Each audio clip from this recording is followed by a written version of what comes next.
I am confused. Being philosophically consistent and being a very honest person, I'm sure you can tell me where God came from. And in addition, once you've told me where God comes from, please try to clarify how you can figure that a spiritual force can have an impact on a material universe to create it. I think that some years ago we already talked about that kind of thing in philosophical circles at any rate, by posing the question, if angels are made of spiritual matter and a pin is made of material matter and spiritual matter displaces no space, how many angels can dance on the tip of a pen? I have a sense of sort of reversal experience here, but please do, go ahead. You've got 5 minutes. Now, I just want to know which question. That's all right. You may take the rest of the minute. We're supposed to do one question at a time. Which one would you like? That was part of the format for the debate. So which question? I want you to fill in the story of the rest of the beginning of the universe. God, spiritual matter, impact on material matter. Okay. So 2 questions.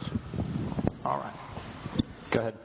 All right, your question, where did God come from, assumes that you're thinking of the wrong, obviously it displays that you're thinking of the wrong God, because the God of the Bible is not affected by time, space, or matter. If he's affected by time, space, or matter, he's not God.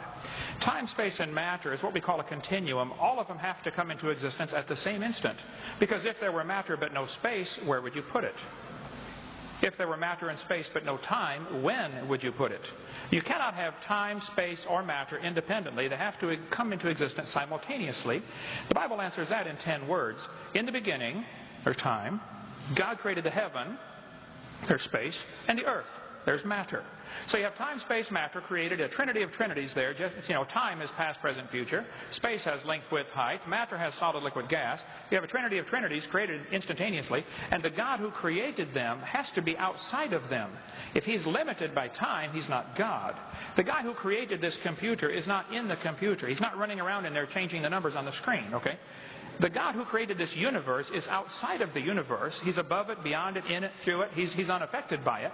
So the concept that a spiritual force cannot have any effect on a material body, well then I guess you'd have to explain to me things like emotions and love and hatred and envy and jealousy and rationality.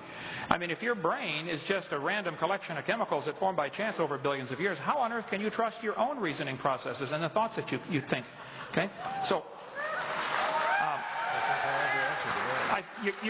your question, where did God come from, is assuming a limited God.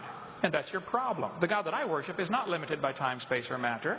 If I could fit the infinite God in my 3-pound brain, he would not be worth worshiping, that's for certain. So that's the God that I worship. Thank you.